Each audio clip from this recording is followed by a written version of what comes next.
अकेली अकेली चिड़चिड़ करके कुछ तो फिर से बड़बड़ा रही है ये करमजली। आज मैंने जली हुई खीर की बर्फी बनाने बोला था ना, और मूली के पराठे भी, इसीलिए इसे इतनी चिड़चिड़ मच रही है। कुछ सुनाई भी नहीं दे रहा, क्या बके जा रही है। जिस तरह इस दूरबीन से दूर का देख सकते हैं, काश इस तरह दूर का सुनने वाला कोई यंत्र भी होता।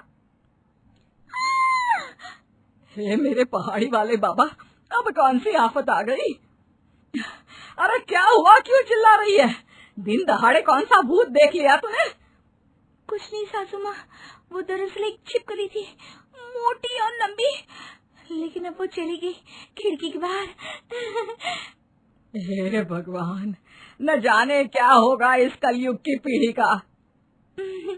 आप तो ऐसे बात कर रही हो जैसे आप बड़ा सतयुग से आई हो। ये सुनकर कमला वहाँ से चली जाती है। उसी शाम घर में बहू की सहेलियां आती हैं और वो तीनों आंगन में बैठी बातें करने लगती है। अब सारी सहेलियां इकट्ठा हुई है, जम के चुगलियां करेंगी पीठ पीछे अपनी सास और अपने ससुर और अपने पति की। बहू क्या बात कर रही है ये जानने की उत्सुकता तो बहुत थी, लेकिन दूर बैठे होने की वजह से कुछ सुनाई नहीं दे रहा था। अब कमला देवी उनके चेहरों के हाव भाव देखकर ही बातों का अंदाजा लगाने लगती है। अरे यार सुहानी, तुझे मैं क्या बताऊं, मेरी जब से शादी हुई है ना, मानो बर्बादी हुई है। मेरी सास मुझे एक पल के लिए भी चैन से बैठने नहीं देती। हर वक्त कभी आम पन्ना बनाओ, कभी लहसुन चटनी बनाओ, कभी मटर छिलो तो कभी साड़ी को इस्त्री करो। एक बहू का जीवन ना किसी नौकरानी से कम नहीं है। सच में सास ना दानव होती है, दानव। अरे कल तो हद ही हो गई, खामखा बेफिजुल में एक्स्ट्रा 15 लोगों का खाना बनवाया और सारा घर साफ करवाया। मुझे तो इस उम्र में ही बूढ़ी करके दम लेगी मेरी सास। मेरी कमर और मेरे पैर अब से ही जवाब देने लग गए हैं। तेरी सास कैसी है सुहानी? अब मैं क्या बताऊं मेरी सास के बारे में, वो तो मानो दुनिया की सबसे बेस्ट सास है। दोनों सहेलियां ये बात सुनकर चौंक जाती है। देखो देखो, मेरी इज्जत की धज्जियां उड़ा रही है पक्का, इसीलिए इसकी सहेलियां भी इतनी आश्चर्यचकित हो रही हैं। हे मेरे पहाड़ी वाले बाबा, मेरी बहू ऐसी क्यों है? सहेलियां घूर घूर कर कमला को देखती है, जिससे कमला के मन में और भी शक का बीज उगने लगता है। सुहानी बहू, जरा अपनी टमाटर जैसी शक्ल लेकर मेरे सामने तो आना। जी बोलिए सासू माँ। आज तुझे घर का सारा काम करना है, एक एक कोने को साफ करना है, फिर चाहे कितना भी पानी और फिनाइल वेस्ट हो जाए, मेरा घर पूरा शीश महल की तरह चमकना चाहिए। लेकिन सासू माँ, ये सब क्यों? दिवाली को तो अभी बहुत लंबा टाइम है आने में। अरे बेल बुद्धि, तेरी अम्मा आ रही है, यानी कि समधन जी, इसलिए खातिरदारी तो करेंगे ही ना उनकी। शादी के बाद पहली बार आएगी तेरी माँ, तो तू बढ़िया सा खाना वाना भी बना लेना, और हाँ, बाहर का आंगन भी साफ कर देना। लेकिन सासू माँ, बाहर आंगन में तो कितनी धूप आती है, मैं बीमार पड़ सकती हूँ। छी छी छी छी, कैसी बेटी है, अपनी माँ के लिए इतना भी नहीं कर सकती? तू नहीं चाहती कि तेरी माँ को ग्रैंड वेलकम मिले? हैं? चाहती तो हूँ, ठीक है कर दूंगी। सुहानी तपती धूप में आंगन साफ करती है, पूरे घर की साफ सफाई भी करती है और ढेर सारा खाना भी पकाती है। वहीं मन ही मन बेहद खुश होती हुई कमला फूट फूट कर हंसती है और कहती है,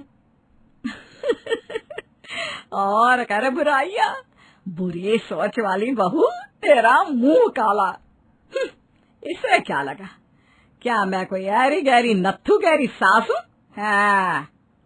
जब सुहानी की माँ राधा आती है, तभी खान पान होने के बाद सुहानी और राधा अकेले में गप्पे लड़ाने लगते हैं।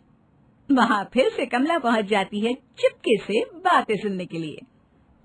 और बता बिटिया रानी, कैसी चल रही है तेरी जिंदगी? ससुराल में मन तो लगता है ना तेरा? जमाई राजा, समधी जी, समधन जी सब ठीक से पेश तो आते हैं ना तेरे से? हाँ, अब क्या बताऊं मैं आपको, दिन भर तो विक्रम जी और ससुर जी काम पर रहते हैं, बस रहती है तो सिर्फ मेरे साथ। ये इतना परेशान करती है मुझे कि क्या बताऊं। आधी एनर्जी तो मेरी इसके पीछे ही वेस्ट हो जाती है। मेरे पहाड़ी वाले बाबा, इससे पहले कि ये कल मुही मेरी बुराई कर करके मेरे दिमाग का पारा हाई कर दे, मैं निकल ही लेती हूँ। मुझसे ना सही जाएगी इतनी बुराइयां। कमला वहां से चली जाती है। बहुत प्यारी है ये बिल्ली। यही तो मेरी छोन पल्ली है, जितना परेशान करती है ना उतना ही मैं इससे प्यार भी करती हूँ। सास कमला सुहानी से काफी परेशान हो चुकी थी। तभी वो तिगड़म सोचती है और बस अब बहुत हुआ, अब तो मुझे जानना ही होगा कि ये सुहानी का असली रूप क्या है। मेरे पास एक सॉलिड प्लान है। अब मैं बहरी होने का ढोंग करूंगी। हाँ, देखती हूँ कितनी हिम्मत रखती है ये कुलक्षणी मेरे सामने मेरी बुराई करने की। जब मैं बहरी हो जाऊंगी तो ना रहेगा बांस और ना बजेगी बांसुरी। कमला अपने बेटे विक्रम से जाकर सब कुछ बताती है। पर माँ, आप खामखा सुहानी पर शक कर रही हो। अरे उल्टा उसके मन में आपके लिए इतने अच्छे विचार हैं। आपको ऊंचा सुनने की आदत हो गई है और कुछ नहीं। और ये सब ड्रामा रचाकर आपको क्या मिलने वाला है? लल्ला, मैंने एक बार कहा ना तुझे, ज्यादा चपड़ ना कर फिर अभी। तुझे मेरी सौगंध, तुझे मेरा इस नाटक में साथ देना ही होगा। कमला अचानक से पूरे घर को अपने सर पर उठा लेती है और ऊंचा सुनने का नाटक करने लगती है और कान खराब होने का। सासू माँ, आपके लिए तड़कती फड़कती अदरक वाली चाय ले आऊं? फिर आज खाने में मटर भी करना है। क्या? किसका मर्डर करना है? अरे मेरी पूजनीय सासू माँ, मर्डर नहीं, मटर मटर मटर की सब्जी बनाऊंगी आज, ये कह रही हूँ। मेरा कान। क्या हुआ सासू माँ, आपके कान में दर्द हो रहा है क्या? हाँ बहू, काफी दर्द हो रहा है। लगता है मेरी कानपुर की लाइन खराब हो गई है। पिछले कुछ दिनों से तू ही देख रही है ना, तेरी आंखों के सामने मुझे ना तो कुछ ठीक से सुनाई दे रहा है और ना ही मेरे कान का दर्द कम होने का नाम ले रहा है। ये तो काफी चिंता वाली बात है सासू माँ, आप फिक्र ना करो। मैं ना अभी डॉक्टर को और विक्रम जी को बुलाती हूँ। आपकी ऊंचा सुनने वाली बीमारी को हम जल्दी ही ठीक कर देंगे। विक्रम को ना चाहते हुए भी अपनी माँ के कहने पर डॉक्टर से झूठ बुलवाना पड़ता है। डॉक्टर और विक्रम घर आते हैं। डॉक्टर जब कमला का कान चेक करता है तो वो घबराकर चिंता के मारे कहता है, अरे ये तो काफी सीवियर प्रॉब्लम है। दरअसल कमला जी के दोनों कानों के पर्दे कमजोर हो गए हैं। मैं एक हियरिंग स्पेशलिस्ट होने के तौर पर आपको यही सजेस्ट करूंगा कि कमला जी को सुनने वाली मशीन का इस्तेमाल करना शुरू करना चाहिए, जिसके चलते इन्हें अपनी आसपास की बातों को सुनने में आसानी होगी। लेकिन डॉक्टर, अब क्या मेरी सासू माँ उम्र भर ईयर मशीन लगाएंगी? इसका और कोई इलाज नहीं है? ऑपरेशन से तो आजकल सारी बीमारियां ठीक हो जाती है ना? सुहानी को यूं इस तरह बीच में बोलते देख कमला धीरे से अपने बेटे विक्रम से कहती है, देखा कैसे टोक रही है बीच बीच में। इसे अच्छी तरह पता है ना, मैं मशीन लगाऊंगी तो ये बुराइयां कहाँ जाकर करेगी, चौक के बरगद के पेड़ पर। माँ, आप ना ओवर थिंक कर रही हो। ऐसा कुछ नहीं है, वो आउट ऑफ कंसर्न कह रही है, ऐसा सलाह दे रही है डॉक्टर को बस। जी नहीं, इस उम्र में इतना सेंसिटिव ऑपरेशन करना काफी रिस्क का काम है, इसलिए हम ये ऑपरेशन अलाउ नहीं करते बच्चे और बूढ़ों को। ठीक है, जैसा आपको सही लगे वैसा ही कीजिए, बस मेरी सासू माँ को कोई प्रॉब्लम ना हो। ऊपर से गुलकंद और अंदर से तीखी मिर्च। बस एक बात का ध्यान रखना, आप दिन भर लगातार उस मशीन को मत लगाए रखना, थोड़ा निकाल भी लीजिएगा ताकि आपको मशीन से कोई सूजन ना आए कानों पर। जब मैं मशीन निकालूंगी तभी तो आएगा ना ऊंट पहाड़ के नीचे, तभी मैं तेरी सच्चाई का खुलासा करूंगी। जब तुझे लगेगा कि मैं तो बहरी हूँ, बिना मशीन की हूँ, और तू मौके का फायदा उठाकर मेरी किसी से तो बुराई करेगी ही, तभी तेरी खैर नहीं, युद्ध का आगाज होगा तब तो। बस मुझे पॉइंट मिल जाए कोई। कमला अब हर रोज मशीन लगाए रखती और दोपहर में मशीन निकाल कर बैठा करती। एक दिन जब वो मशीन निकालती है और सुहानी अपनी चाची से बात कर रही है फोन पर। अब अपनी चाची को मिर्च मसाला लगाकर करेगी मेरी बुराई। अरे नहीं नहीं चाची जी, यहाँ पर तो सब कुछ ठीक है। और मेरी सासू माँ जो है ना, गंगा मैया की सौगंध, एकदम बेस्ट है। मुझे माँ की कमी महसूस ही नहीं होती उनकी छाया में। फिर भले ही वो मुझे कितना भी डांटे, कितने भी ताने कसे। और मेरे पति विक्रम जी तो क्या बताऊं, इतना प्यार करते हैं। ये क्या, ये लड़की तो मेरी बुराई करने के बजाय मेरी तारीफों के पुल बांधने जा रही है। कहीं यह नाटक तो नहीं कर रही? हाँ, नाटक ही कर रही होगी। फिर कुछ दिन बाद जब सुहानी की सहेलियां घर पर आती हैं, वो सभी एक साथ बैठी हुई थी एक कमरे में, और सास कमला बिना मशीन के वहां अपना फोन लेने आती है। नमस्ते आंटी जी। नमस्ते काकी। अरे इन्होंने ना मशीन नहीं लगाई है, इसलिए इन्हें कुछ सुनाई नहीं दे रहा। फोन लेने आई है बस। ओ, काश हमारी सास भी बहरी होती, फिर हम उनके तानों के बदले जी भर के उन्हें मुंह तोड़ जवाब देते और उन्हें कुछ सुनाई भी नहीं देता। हाँ यार, लेकिन अफसोस, फूटी किस्मत हमारी। गाइस, तुम लोग इतना क्यों परेशान होते हो अपनी सास से?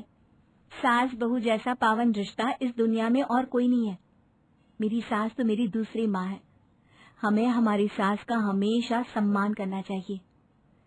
क्या यार सुहानी, अब बस भी कर। उस दिन भी जब हम आंगन में मिले थे, तब भी तू सिर्फ अपनी सास की तारीफों की बौछारी कर रही थी। इतना प्यार सेहत और रिश्तों के लिए हानिकारक है। फोन लेती हुई कमला ये सब सुनकर आश्चर्यचकित रह जाती है और फिर कमरे के बाहर आकर, ये मेरे पहाड़ी वाले बाबा, ये क्या, एक बार इत्तेफाक हो सकता है, 2 बार, 3 बार नहीं। इसका मतलब उस दिन आंगन में भी ये सुहानी मेरी तारीफ ही कर रही थी।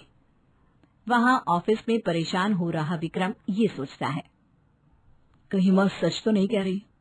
हालांकि मैं जानता हूँ सुहानी माँ की कभी बुराई नहीं करेगी, लेकिन अगर बाई चांस गलती से माँ बिना मशीन के बैठी हो और सुहानी ने कोई गलत बात कह दी उनके बारे में, तो फिर घर में तो वर्ल्ड वॉर होकर ही रहेगा। नहीं, इससे पहले कि घर में दोनों सास बहू बर्तन झाड़ू और बेलन लेकर एक दूसरे पर टूट पड़े, मुझे इस क्लेश को, इस अनहोनी को होने से रोकना होगा। मैं अभी जाकर सारा सच सुहानी को बता देता हूँ कि माँ बहरी नहीं है। कमला को अपनी बुरी सोच का एहसास हो जाता है और सहेलियों के जाने के बाद जब सुहानी हॉल में साफ सफाई कर रही होती है, तभी उस पर एक बड़ा संदूक गिरने ही वाला होता है और वो जोर से चीखती चिल्लाती है। सुहानी की चिल्लाने की आवाज सुनकर कमला वहां आकर उस संदूक को पकड़ लेती है। तू ठीक है ना बेटा? तुझे कहीं चोट वोट तो नहीं लगी ना? हाँ सासू माँ, मैं ठीक हूँ, थैंक यू, आपने तो मेरी जान बचा ली। हे मेरे पहाड़ी वाले बाबा, धन्यवाद। और थैंक यू किस बात का है? एक मिनट, आपने मशीन नहीं लगाई और फिर भी आपको मेरे चिल्लाने की आवाज और अभी मैं जो बोल रही हूँ वो सब सुनाई दे रहा है। ये सब क्या है? तभी कमला भावुक होकर सुहानी को सारा सच बता देती है और उससे माफी भी मांगती है। मुझे माफ कर दे बेटा, गलत फहमियों के भंवर में आकर मैंने न जाने तेरे बारे में कितना ही बुरा भला सोचा, लेकिन तू हर जगह मेरी इतनी तारीफ करती है, मुझे इतना सम्मान देती है। अरे सासू माँ, it's okay. By the way, solid plan किया था। हाँ ऐसा प्लान तो किसी सास बहू के टीवी सीरियल में भी नहीं आया अब तक। मान गए आपके लेखक दिमाग को। खैर चलो, जो हुआ सो हुआ। अभी इस गलतफहमी की वजह से ही हम दोनों में और भी एक्स्ट्रा प्यार उमड़ आएगा। तभी वहाँ विक्रम आता है और देखता है कि दोनों सास बहू एक दूसरे को घूर कर गुस्से से देख रही हैं। मर गए, लगता है मेरी एंट्री थोड़ी लेट हुई है, अब तो भूकंप आने ही वाला है। तभी दोनों सास बहू हंसते हुए, डरो मत, अंदर आ जाओ। कमला और सुहानी विक्रम को सब सच बता देते हैं। ओफो, मेरी तो जान ही निकल गई थी। चलो फाइनली सब ठीक हो ही गया।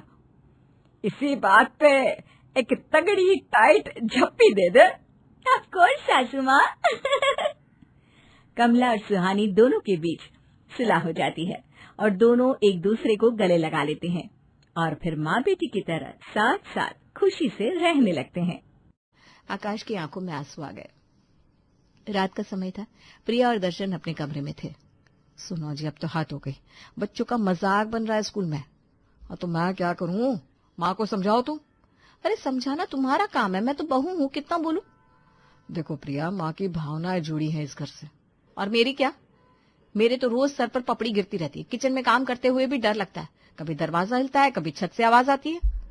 अरे तो मैं क्या कर सकता हूँ? एक काम करो, अलग घर ले लो, छोड़ो इस खंडहर को। क्या बोल रही हो तुम? माँ बाप को अकेला छोड़ दो तो फिर भुगतो, मैं तो थक गई हूँ। दूसरे कमरे में निर्जर और उसकी पत्नी रश्मि का झगड़ा चल रहा था। सुन रहे हो, आकाश रो रहा था, अंशु ने खाना भी नहीं खाया। हाँ तो मुझे भी तो बुरा लग रहा है। तो करो ना कुछ, जाओ ना अपनी माँ को समझाओ। अरे कितनी बार समझाया, मानती नहीं है। तो अलग हो जाओ, ले लो कोई फ्लैट, बच्चों का भविष्य तो देखो। रश्मि क्या बोल रही हो तुम? माँ बाप को यूँ छोड़ दूं? अरे तो साथ ले चलो उनको भी। वो नहीं आएंगे, उनकी जान है ये कोठी।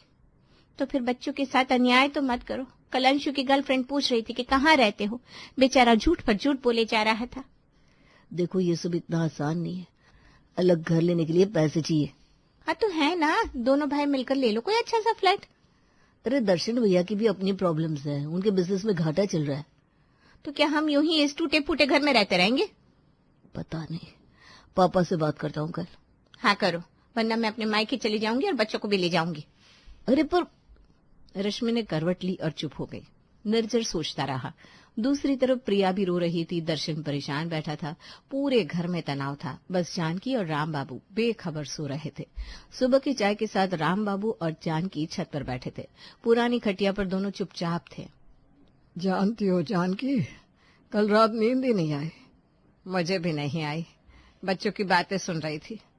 सुना होगा, सब परेशान है, बहुएं नाराज है, पोते शर्मिंदा है। हाँ पर क्या करूं मैं? यह दीवारें बोलती है मुझसे। देखो उस कोने में, वहीं दर्शन ने पहली बार चलना सीखा था। गिरा था तो मैं कैसे दौड़ी थी। और वो खिड़की जिससे तुम मेरा इंतजार करती थी शाम को, याद है? मैं साइकिल से आता था तो तुम देख लेती थी। हाँ, और वो किचन का दरवाजा जो हिलता है, उस पर तुम्हारी अम्मा ने अपनी ऊंचाई का निशान लगाया था। कहती थी इतनी छोटी बहू आई है, खूब खिलाऊंगी। माँ की आखिरी सांस भी इसी कोठी में थी, हमारे हाथों में। बोली थी संभाल के रखना इस घर को। बाबूजी ने अपनी पूरी जमा पूंजी लगाई थी। 7 साल लगे थे बनने में। हर ईंट में उनका पसीना है। पर जान की अब तो बच्चे भी। पता है, मुझे डर लगता है अगर इस घर को कुछ हुआ तो लगता है वो सब यादें मिट जाएंगी, जैसे बाबूजी थे ही नहीं, अम्मा जी थी ही नहीं। यादें दिल में होती है जानकी, दीवारों में नहीं। नहीं, तुम नहीं समझोगे। मेरी सास ने मरते वक्त मेरा हाथ पकड़ा था, कहा था इस घर को बिगाड़ना मत। ये घर नहीं, उनकी आत्मा है। राम बाबू चुप हो गए। जानकी की आंखों में आंसू थे। सुबह का समय था। आकाश कॉलेज जाने की तैयारी कर रहा था। तभी उसका दोस्त राहुल घर आया। अरे यार, ये क्या हाल है तेरे घर का? बाहर से तो लग रहा था कोई पुराना म्यूजियम है। अरे कुछ नहीं यार, बस थोड़ा पुराना है। थोड़ा नहीं भाई, बहुत पुराना है। और देख, ये दीवार तो गिरी जाएगी। और ये क्या, छत से पानी टपक रहा है। हाँ यार, मैंने कहा भी दादी से, पर वो मानती नहीं है। अरे पर क्यों क्यों इतना बुरा हाल करके रखा है? पैसे नहीं है क्या? नहीं यार, पैसे तो है, पर दादी को इस घर से इमोशनल अटैचमेंट है। कहती है यादें हैं सब। यादें? अरे यादें तो फोटो में भी होती है, रेनोवेट करवा लो ना। तू नहीं समझेगा यार, दादी बोलती है एक ईंट भी नहीं हिलनी चाहिए। तभी अंशु भी तैयार होकर आया। उसका बैग कंधे पर था। चल भाई, लेट हो जाएगा। हाय राहुल। हाय यार। अच्छा सुन, तेरी बर्थडे पार्टी कहाँ है? यार अभी तय नहीं हुआ, शायद किसी होटल में। अरे घर पे क्यों नहीं, सब दोस्त आएंगे, मस्ती करेंगे। अरे यार, तू देख रहा है ना घर का हाल, कैसे बुलाया दोस्तों को। हाँ यार सच में, तेरे तो घर आकर मैं डर ही गया। लगा कोई भूत निकल आएगा। अरे बस कर यार, चल निकलते हैं। तीनों बाहर निकले। गेट के पास राम बाबू खड़े थे, बगीचे में पानी दे रहे थे। बेटा आकाश, सुन तो। हाँ दादाजी। बेटा तेरी बर्थडे की बात हो रही थी तो दादाजी प्लीज, मैं लेट हो रहा हूँ। अरे एक मिनट सुन, देख बेटा, मैं समझता हूँ तुझे अपने दोस्तों के सामने शर्मिंदगी होती होगी। किचन में जानकी सब्जी काट रही थी, तभी प्रिया और रश्मि दोनों वहां आई। सासू माँ, हम दोनों को आपसे कुछ बात करनी है। हाँ बोलो बेटा, क्या बात है? माँ जी, अब तो हद हो गई, बच्चे परेशान हैं, हम सब परेशान हैं। अरे क्या हुआ, किसने क्या कहा? माँ जी, आप जब इस घर में आई थी तब ये कोठी रही होगी, नई रही होगी, चमकदार रही होगी। हाँ माँ जी, तब इसकी शान रही होगी, लोग देखते होंगे, तारीफ करते होंगे। पर अब तो ये खंडहर है माँ जी, सच बोल रही हूँ, खंडहर। हाय रे, ऐसा मत बोलो बेटा। सच बोल रही है माँ जी, देखिए ना, छत से रोज पपड़ी गिरती है, कल मेरे सिर पर लगी दर्द हो गया था। और ये किचन का दरवाजा हर वक्त हिलता रहता है, डर लगता है कोई खोल देगा अचानक। बाथरूम में नल टपकता है, रात भर टप टप की आवाज आती है, नींद नहीं आती। और ये दीवारें देखिए कितनी गंदी हो गई है, पेंट उतर गया है, दाग लग गया है। अरे बस करो बेटा, सब समझ रही हूँ मैं। नहीं माँ जी, आप समझ नहीं रही। कल मेरी सहेली आई थी, उसने पूछा कि कौन सा इलाका है, मैं क्या बोलूं। और मेरी माँ आई थी, देखकर चुप हो गई। बाद में फोन पर बोली, बेटी तू कहाँ फंस गई? अंशु अपनी गर्लफ्रेंड को घर का पता नहीं बताता, झूठ बोलता है कि रेनोवेशन चल रहा है। आकाश के दोस्त मजाक बनाते हैं, कहते हैं भूतिया घर में रहता है क्या? अरे पर बेटा, इस घर में यादें हैं, मेरी शादी। यादें फोटो में भी होती है माँ जी, घर टूटा फूटा रखने से क्या फायदा। हाँ माँ जी, बस एक बार मान जाइए, रेनोवेट करवा लीजिए, बाहर से ही सही। नहीं बेटा, मैंने कहा ना नहीं। पर माँ जी, नहीं, मैंने कहा नहीं, मतलब नहीं, बस। शाम का समय था। जानकी ऊपर की मंजिल पर किराएदार मिश्रा जी के पास गई। दरवाजा खटखटाया। आइए आइए मालकिन जी, बैठिए। नहीं बेटा, मैं खड़े खड़े बस एक बात करनी थी। हाँ बोलिए, क्या बात है? देखो बेटा, किराया तो 5 साल से वही है, अब तो बढ़ा देना चाहिए। किराया बढ़ाना इस मकान का? मालकिन जी मजाक कर रही है क्या? अरे नहीं बेटा, बाकी सब जगह तो बढ़ा हुआ है। मालकिन जी, आप पहले मकान तो देखिए, ये कोई रहने लायक है? अरे ऐसा क्या हो गया? ऐसा क्या हो गया? देखिए, छत से पानी टपकता है, मेरा पूरा सामान खराब हो गया है। अरे वो तो। और ये दीवारें देखिए, नमी लग गई है, कपड़े भी खराब हो रहे हैं, दुर्गंध आती है। बेटा समझो ना, पुराना मकान है। पुराना नहीं मालकिन जी, खंडहर है, सच बोल रहा हूँ, खंडहर। इसमें रहने के लिए आपको मुझे पैसे देने चाहिए। हाय रे, ऐसा मत बोलो। और सुनिए, खिड़की टूट गई है, दरवाजा हिलता है, रात को डर लगता है, मेरी बीवी परेशान रहती है। अच्छा ठीक है, मैं देख लूंगी। अरे देखना क्या है, या तो इस मकान को ठीक करवाइए, वरना मैं खाली कर दूंगा। अरे नहीं बेटा, ऐसा मत करो। तो फिर किराया बढ़ाने की बात तो भूल ही जाइए, उल्टा मुझे 10,000 वापस कीजिए। छत का पानी टपकने से मेरा एलईडी खराब हो गया। जानकी चुपचाप नीचे आ गई। दर्शन सीढ़ियों पर मिला। क्या हुआ माँ, मिश्रा जी से बात हुई? हाँ बेटा, हो गई। तो किराया बढ़ाने को मान गए ना? नहीं, उल्टा धमकी दे रहे कि मकान खाली कर देंगे। क्या? ये क्या बात हुई? बोल रहे थे खंडहर है, इसमें रहने के लिए हमें पैसे मिलने चाहिए। देखा माँ, ये हाल है, किराएदार भी सुना रहे, अब सोचो। जानकी की आंखों में आंसू आ गए। वो चुपचाप अपने कमरे में चली गई। दोपहर का समय था। एक बड़ी गाड़ी कोठी के सामने रुकी। उससे कुछ लोग उतरे। एक आदमी कैमरा लिए थे, दूसरा बड़ा सा बैग लेकर आया। नमस्ते जी, हम फिल्म वाले हैं, सुना है ये मकान किराए पर मिलता है? हाँ जी आइए अंदर, क्या काम है? जी, हमें एक हॉरर फिल्म शूट करनी है, भूतिया घर चाहिए था, तो किसी ने बताया कि यहाँ एक खंडहर है। खंडहर नहीं है, ये हमारा घर है। अरे वाह, परफेक्ट लोकेशन है भाई, बिल्कुल असली खंडहर जैसा ही लग रहा है। सुनिए, ये खंडहर नहीं है। अरे भाई, हम तो तारीफ कर रहे हैं। देखो देखो, ये दीवारें इतनी गंदी, इतनी पुरानी VFX करने की जरूरत ही नहीं पड़ेगी।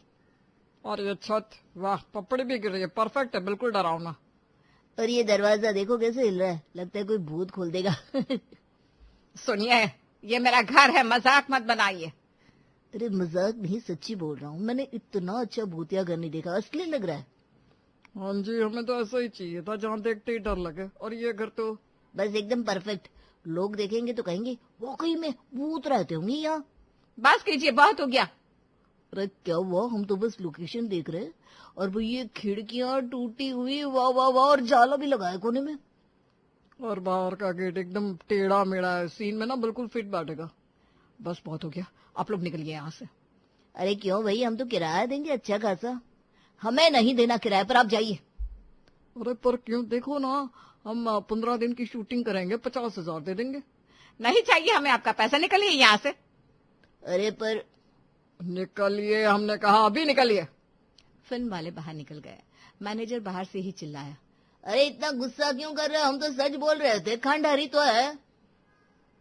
दर्शन ने गुस्से में दरवाजा बंद कर दिया। सब चुप खड़े थे। जानकी की आंखों में आंसू थे। रात के 10 बजे थे। अचानक ऊपर से चीखने की आवाज आई, बचाओ बचाओ, मर गया मैं। सब लोग दौड़कर ऊपर गए। मिश्रा जी फर्श पर बैठे थे, सिर पकड़े हुए। खून निकल रहा था। पास में छत का एक बड़ा सा टुकड़ा पड़ा था। हाय राम, देखो सिर फट गया, इतना खून निकल रहा है। अरे अरे, ये क्या हो गया, चलो अस्पताल चलते हैं। नहीं नहीं, पहले पुलिस को फोन करो, केस करूंगा मैं। तुम लोगों ने मुझे मारने की कोशिश की है। हाय रे, ऐसा मत बोलो बेटा। नहीं नहीं बेटा बेटा कुछ नहीं, मैं पुलिस को बुलाऊंगा। देखो सिर फूट गया, छत गिर गई, कितनी बार बोला था ठीक करवाओ। अरे पहले अस्पताल चलो, फिर बात करेंगे। आज चलो। और सुनो, मैं आज ही इस मकान को खाली कर रहा हूँ और पुलिस में रिपोर्ट भी लिखवाऊंगा। मर जाता तो सॉरी यार, हम देखते हैं ना। अरे देखना देखना कुछ नहीं है, तुम लोग जेल जाओगे, समझे, जेल। खतरनाक मकान है ये, किसी को मार डालोगे एक दिन। सब लोग मिश्रा जी को अस्पताल ले गए। 5 टांके लगे। रात को 12 बजे घर वापस आए। मिश्रा जी और उनकी पत्नी सामान पैक करने लगे। कल सुबह ही मैं पुलिस स्टेशन जा रहा हूँ, केस करूंगा और हर्जाना भी मांगूंगा। अरे बेटा, माफी तो मांग रही हूँ, प्लीज। माफी से क्या होगा, मेरा सिर फुटा है, कल को किसी और का फुट सकता है। ये खंडहर है, खंडहर। रात को सब जब नीचे बैठे थे, दर्शन बहुत गुस्से में था। देखा, अब तो खुश हो ना माँ, पुलिस केस होगा, कोर्ट कचहरी लगेगी। बेटा मैंने ऐसा नहीं सोचा था। क्या नहीं सोचा था, कितनी बार बोला घर ठीक करवा लो, पर नहीं, यादें, भावना है। भैया सही कह रहे हैं माँ, अब तो हद हो गई। शांत हो जाओ बेटा, देखते हैं। देखना क्या है पापा, मिश्रा जी सुबह पुलिस स्टेशन जाएंगे, केस दर्ज होगा, फिर वकील, फिर कोर्ट। और सबसे बड़ी बात, इस उम्र में माँ बाप को जेल जाना पड़ेगा। हाँ सोचिए, पड़ोसी क्या कहेंगे, रिश्तेदार क्या कहेंगे। अरे मैंने क्या कर दिया। रो मत जानकी, कुछ न कुछ रास्ता निकलेगा। तभी अचानक तेज आवाज आई। पूरा घर हिलने लगा। सब चीखने लगे, दादी भूकंप आ गया। नहीं नहीं, घर गिर रहा है। दीवार से प्लास्टर गिरने लगा। छत से धूल झरने लगी। खिड़की का शीशा टूट गया। बाहर निकलो सब जल्दी। सब लोग दौड़कर बाहर आ गए। बाहर खड़े होकर देखा तो घर हिल रहा था। ये क्या हो रहा है? पता नहीं, शायद नींव कमजोर हो गई है। अब तो इस घर में रहना खतरे से खाली नहीं है। हाँ, कल को हम सब मर जाएंगे। 10 मिनट बाद घर ने हिलना बंद किया, पर सब डरे हुए थे। हाय राम, अब क्या होगा। जानकी, अब फैसला करना होगा, अब ये घर रहने लायक नहीं रहा। पापा सही कह रहे हैं, हम कहीं किराए पर मकान लेंगे, सब साथ रहेंगे। हाँ, अब और नहीं, जान से बड़ा कुछ नहीं। जानकी चुप खड़ी थी, आंसू बह रहे थे। जानकी दरवाजे पर खड़ी टूटी हुई कोठी को देख रही थी। सब लोग बाहर जमा थे। सुबह की हल्की धूप में घर और भी जर्जर दिख रहा था। जानकी, अब हमें मान लेना चाहिए कि ये घर अब रहने लायक नहीं रहा। हाँ, कल रात जो हुआ उसने मेरी आंखें खोल दी। माँ, आपकी जिद ने हम सबको सालों परेशान किया, पर अब हम सब साथ हैं, नया घर बना कर रहेंगे। मैं जानती हूँ बेटा, पर क्या करूँ, हर दीवार में एक याद थी। माँ जी, यादें दिल में रहती है, गिरती छत में नहीं। हाँ माँ जी, हम सब बस सुरक्षित रहना चाहते हैं। दादी, नया घर होगा तो नया कमरा भी मिलेगा और मेरी पार्टी भी अच्छे से हो पाएगी, और मैं अपनी गर्लफ्रेंड को गर्व से बता पाऊंगा मैं कहाँ रहता हूँ। हाय रे मेरे बच्चों, तुम सब कितने परेशान रहे और मैं बस अड़ी रही अपनी बात पर। मोह रखना बुरा नहीं जानकी, पर इतना जरूर होना चाहिए कि परिवार की खुशियां ना रुके। ठीक कह रहे हो, चलो नया घर बनाते हैं। और ये पुरानी कोठी यादों के लिए काफी है, रहने के लिए नहीं। सबकी आंखों में राहत और खुशी उभर आई। परिवार आखिरकार एक साथ आगे बढ़ने को तैयार था। काश ऊपर वाला एक बच्चा दे देता, मेरी सूनी गोद न जाने कब ऊपर वाला भरेगा। तभी वहां लता की बुआ की बेटी शीना आ जाती है। अरे दीदी, क्यों परेशान हो रही हो, सब हो जाएगा। आपने क्या किसी का बुरा किया है जो आपको भगवान बच्चा नहीं देंगे। लता और शीना की खूब पटती थी। दोनों बहनों की शादी भी एक ही शहर में आसपास ही हुई थी। तू है तो सहारा रहता है, वरना किससे बात करूं, किससे दुखड़ा रोऊं। प्रकाश तो कहते हैं ठीक है, हम एक दूसरे के सहारे ही जिंदगी बिता देंगे, लेकिन तभी लता का पति प्रकाश आ जाता है। अरे क्यों परेशान हो रही हो, मैं हूं ना तुम्हारे लिए। प्रकाश लता को बहुत प्यार करता था, वो नहीं चाहता था कि वो बच्चे के लिए परेशान हो। क्यों जीजाजी, आपको नहीं लगता कि बच्चा हो जाना चाहिए? नहीं, बिल्कुल नहीं लगता। अरे कई लोग तो ऐसे भी होते हैं जो बच्चा करना ही नहीं चाहते, बस एक दूसरे के साथ अच्छे से जिंदगी जीना चाहते हैं। अरे लता, बच्चा हो जाएगा तो तुम्हारी जिंदगी भी ना ये शीना जैसी हो जाएगी। शीना को प्रकाश की बात बुरी लगती है। क्यों, ऐसी क्या बुरी है मेरी जिंदगी? अब देखो, मैं और लता तो कहीं भी निकल जाते हैं घूमने के लिए, 2 पहिए गाड़ी में भी आराम से जिंदगी चल रही है। तुम हो क्या मेरी लता की तरफ फ्री? बस बच्चों में बेवजह उलझी रहती हो, ना चोटी करने का समय, ना खुद के लिए तैयार होने का। अभी भी देखो कैसी लग रही हो। शीना को प्रकाश की बात अच्छी नहीं लगती। तब पास खड़ी लता शीना को समझाती है। अरे तुम्हारे जीजाजी की तो आदत है मजाक की, जानती हो ना। प्रकाश, जिसे शीना से जलन थी क्योंकि उसके बच्चे थे, वो अमीर थी और उसका पति प्रकाश से ज्यादा कमाता था, लेकिन लता और शीना के बीच के प्यार को देखकर वो कुछ नहीं कहता था। कोई बात नहीं दीदी, अच्छा मैं चलती हूँ, छोटी वाली के उठने का वक्त हो गया है ना। वही तो मैं कह रहा हूँ। अब देखो लता, इन सब से कम तुम बची हुई तो हो। अच्छा शीना, तुम जाओ, हम पति पत्नी भी घूमने जाएंगे। शीना तो चली जाती है, लेकिन उसके जाने के बाद कैसी बात कर रहे थे आप? बोलने से पहले सोचा तो करो कि क्या बोल रहे हो। पता है ना कितना प्यार है हम दोनों बहनों में। बचपन से ही शीना मुझे कोई कमी नहीं होने देती है, आज भी ऐसी ही है। हाँ तो बोल दो, एक बच्चा तुम्हारे लिए भी पैदा कर दे। अरे ये करे तब तो माने। कितना इलाज करवा लिया हम लोगों ने, 10 साल में बच्चा नहीं हुआ तो अब हम क्या करें? रोते रहे क्या बैठकर? इतना ही प्यार है बड़ी बहन के लिए तो कर दे बच्चा। हाँ तो ये कौन सी बड़ी बात है, कल ही मैं उसके घर जाकर बात कर लेती हूँ। अगले दिन लता शीना के घर जाती, जहाँ उसकी सास। अरे लता बेटा, आओ आओ, कैसी हो? कुछ हुआ क्या? मतलब बच्चे की कोई खुशखबरी है? अब हो तो दे दो। मेरी कोख भरना तो आंटी जी आप लोगों के हाथ में है, खासकर आपके। आप तो जानती हैं शीना और मेरे बीच में कितना प्यार है। माँ जी, शीना एक बच्चा मेरे लिए पैदा कर देना। अरे क्या करेगी इसका बच्चा लेकर? सिर्फ लड़की ही पैदा करना आता है इसको? देखा नहीं 2-2 लड़कियां हैं, तेरे लिए भी लड़की पैदा कर देगी। फिर तेरे सर का दर्द, शादी ब्याह। आंटी जी बस मेरी कोख भर जाए, लड़की हुई तो क्या हुआ, लक्ष्मी का प्रसाद मान लूंगी माँ जी। बस आप मान जाए तो शीला को मैं मना लूंगी। ले, मुझे क्या है, लड़की चाहिए तो ले ले, बोल दे तेरे लिए भी एक बच्चा पैदा कर देगी। लता के जाने के बाद शीना का पति कहता है, देखो शीना, मुझे लता में कोई कमी नहीं लगती, लेकिन प्रकाश 1 नंबर का चालाक और गंदा आदमी है, उससे तुम्हारी खुशी बर्दाश्त नहीं होती। अब तुम्हारे पास आया है बच्चे के लिए। हमें क्या करना है प्रकाश जीजू का? लता दीदी परेशान है, हम मदद कर सकते हैं तो कर देते हैं, सोच लीजिए। देख शीना, बच्चा 3रा हो या 10वां, माँ के लिए जिगर का टुकड़ा होता है। तुम दे सकती हो अपना बच्चा, मैं तो नहीं दे सकता। और क्या पता इस बार लड़का हो जाए। शीना पति की बात नहीं मानती और पूरे परिवार को शीना के फैसले के सामने झुकना पड़ता है। फिर एक रोज, लता दीदी बधाई हो, मैं माँ बनने वाली हूँ। अरे वाह शीना, मैं बता नहीं सकती तुमने मुझे कितनी बड़ी खुशी दी है। लता प्रकाश को ये बात बताती है और प्रकाश को न जाने क्या सोचती है। वो शीना से कहता है, देखो शीना, इस बच्चे के इलाज का खर्चा मेरा होगा। लता को पैसे देते हुए कहता है, लता, शीना को डॉक्टर को दिखा दो और जो भी बिल होगा वो ले आना, मैं एक फाइल बना दूंगा। इलाज से लेकर बच्चे के होने तक जो भी खर्चा होगा वो हम लोग करेंगे। पर क्यों?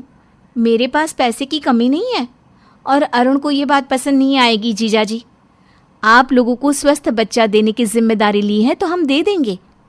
वो ठीक है, लेकिन मैं नहीं चाहता कि मेरे बच्चे पर किसी का एक पैसे का भी एहसान हो। वो क्या है ना, किराया तो देना होगा ना तुम्हारी कोख का। लता भी प्रकाश की बात पर गुस्सा होती है, लेकिन प्रकाश नहीं मानता। शीना भी पति को कुछ नहीं बताती कि कहीं अरुण उसे बच्चा देने से मना ना कर दे।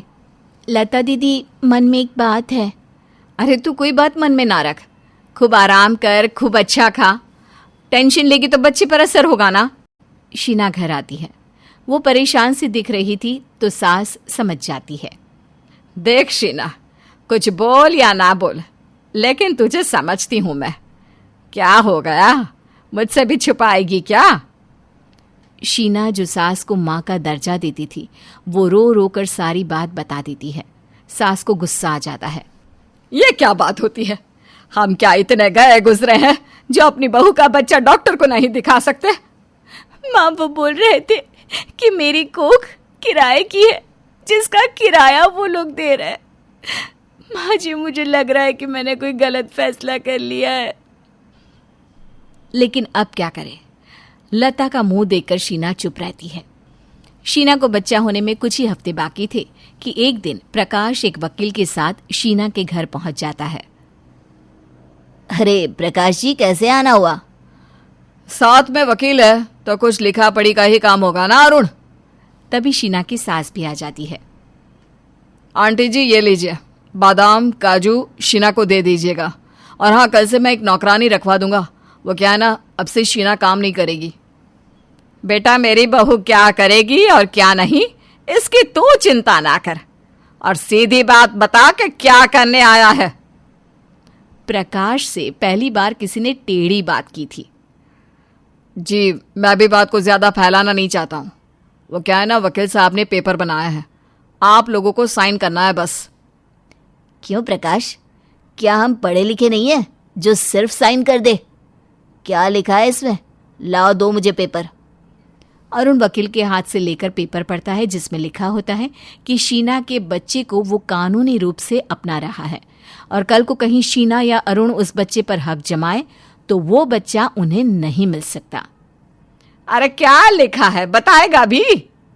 माँ, इसमें लिखा है कि बच्चा इन लोगों को देने के बाद उस बच्चे पर हम लोगों का कोई हक नहीं रहेगा। हाँ हाँ, तो ठीक है ना, करते साइन। पहले ही दो दो लड़कियां बैठी हैं, अब तीसरी भी। समझदार हो। घर के सभी लोग पेपर पर साइन कर देते हैं और प्रकाश खुश हो जाता है। कुछ दिन बाद शीना को बच्चा होता है। बधाई हो, बेटा हुआ है। बेटा हुआ है? ये बात जैसे ही शीना की सास सुनती है, खुशी से पागल हो जाती है। वाह, मेरे घर का चिराग आ गया, खानदान का नाम आगे चलाने वाला आ गया। हे भगवान, तेरे घर में देर है अंधेर नहीं। कितनी खुशी की बात है कि शीना को बेटा हुआ है, उसका परिवार पूरा हुआ। वो लोग पागल है तो क्या तुम भी पागल वाली बात करोगी? ये बच्चा हम लोगों का है। अरे नहीं नहीं, शीना के घर में बेटे की जरूरत थी। लेकिन वो बेटा हम लोगों के भाग्य से हुआ है। बेटा हमारा है और मैं लेकर रहूंगा, और तुम चुप रहो नहीं तो।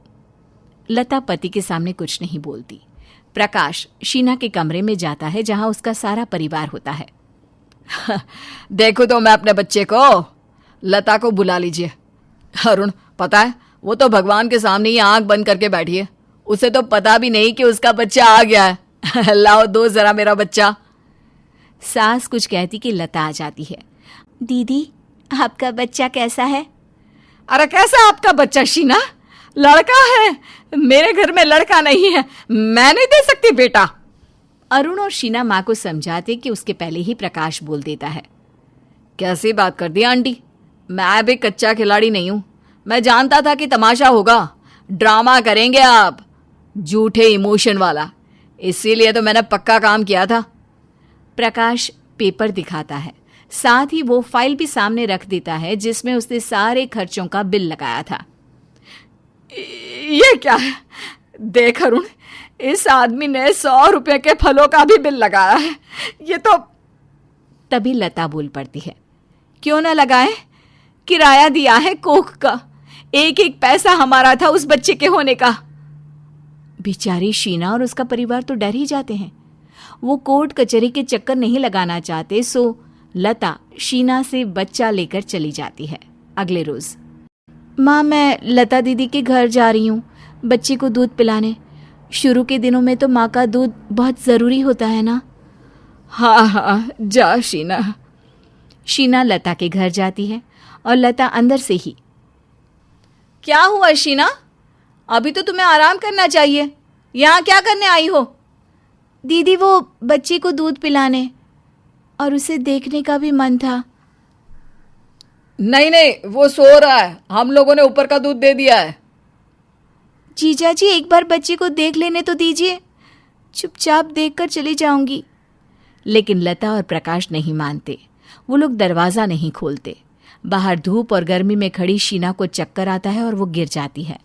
आसपास के लोग उसे उठाते हैं और घर के अंदर ले जाते हैं।